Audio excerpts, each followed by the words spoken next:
7982109146। इसके ऊपर जिनके साथ भी ऐसी घटनाएं घटी हैं वो व्हाट्सएप करें और हम सब एक छत के नीचे इकट्ठे होंगे और अपनी न्याय की मांग करें। महादेव सेना लोगों के लिए न्याय मांगने के लिए, न्याय दिलाने के लिए इस आंदोलन को जारी कर रही है। और यदि सरकार, आरबीआई और साइबर पुलिस इसका समाधान कर दे तो हम इस आंदोलन की आवश्यकता नहीं। महादेव सेना ने डिजिटल क्राइम और साइबर धोखाधड़ी के बढ़ते मामलों को लेकर दिल्ली में एक प्रेस कॉन्फ्रेंस का आयोजन किया। महादेव सेना के राष्ट्रीय अध्यक्ष पंकज नंदा ने इस अवसर पर साइबर फ्रॉड के शिकार लोगों के लिए सरकार से तत्काल न्याय की मांग की है। उन्होंने कहा है कि डिजिटल क्राइम की सुनामी की वजह से आम जनता की जिंदगियां बर्बाद हो रही हैं और इसके खिलाफ सख्त कदम उठाने की आवश्यकता है। महादेव सेना ने साइबर क्राइम के शिकार लोगों के लिए एक हेल्पलाइन नंबर 7982109146 जारी किया है, जिस पर लोग अपनी समस्याएं और धोखाधड़ी की शिकायतें दर्ज कर सकते हैं। इसके साथ ही महादेव सेना ने सरकार और आरबीआई से मांग की है कि साइबर फ्रॉड के शिकार लोगों को 48 घंटे के भीतर उनके पैसे वापस किए जाए।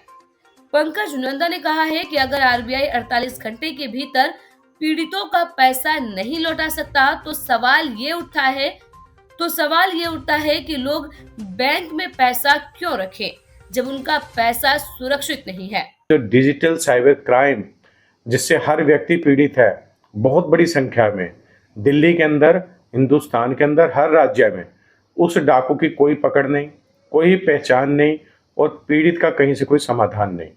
तो हम सरकार की, आरबीआई की कहने के ऊपर, मार्गदर्शन के ऊपर एक विश्वास करके बैंक की तिजोरी में पैसा रखते हैं और वो कब उड़ जाता है वो हमें पता ही नहीं लगता। हमारी मेहनत का पैसा, काला धन विदेशों से वापस लाना सरकार ने, लेकिन हमारा जो मेहनत का धन है उसको भी सरकार बचाने के लिए आरबीआई से कहे।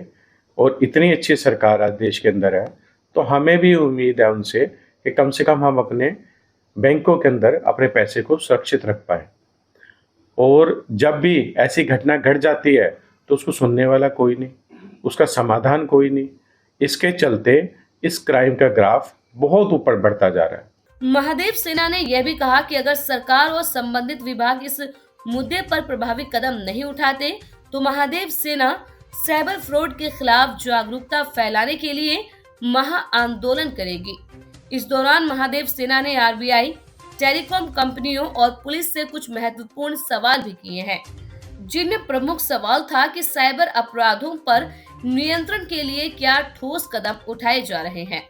महादेव सेना की ये पहल साइबर क्राइम के खिलाफ जन जागरूकता फैलाने और पीड़ितों को न्याय दिलाने के लिए महत्वपूर्ण कदम साबित हो सकती है।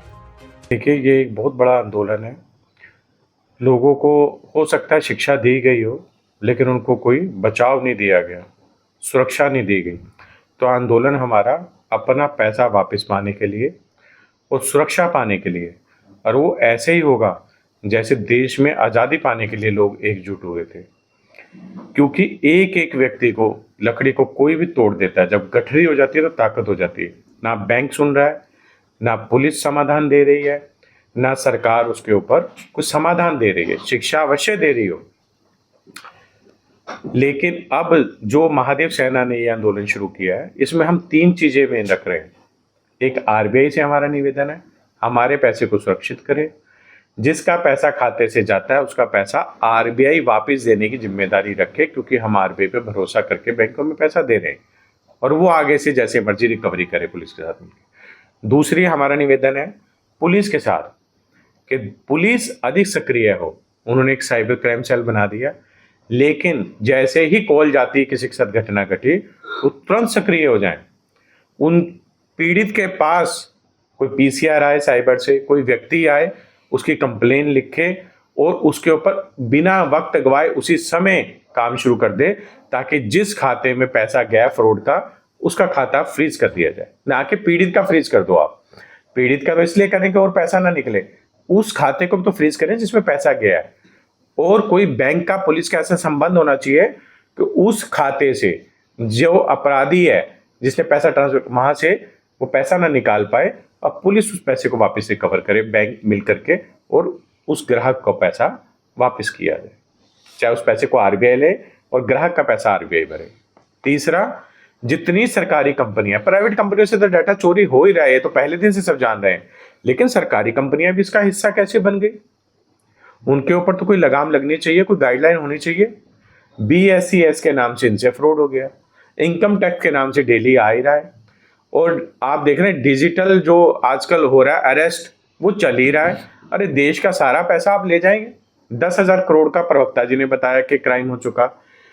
लीगल सेल से हमारे विक्की कनौजिया जी ने बताया कि 2019 से 24 तक कितना ग्राफ बढ़ गया। हमारे संयोजक जी का पैसा चला गया, कोई सुनवाई नहीं, कोई वापस फोन नहीं, ये जा के धक्के खा के आ गए हैं, वहां भी कोई सुनवाई नहीं।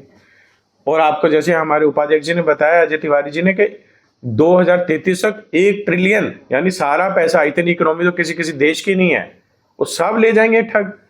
देश के अंदर कहाँ कॉल सेंटर चला रहे हैं, कौन से सिम यूज करते हैं, किसका सहारा लेते हैं? तो सरकार ज्यादा सक्रिय हो जाए।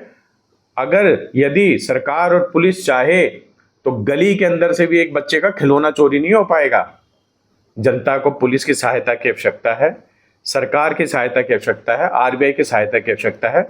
जनता का दर्द समझें और हम सब इकट्ठे होकर के इस न्याय को मांगेंगे। हम एक नंबर जारी कर रहे हैं महादेव सेना की तरफ से, 7982109146, 7982109146।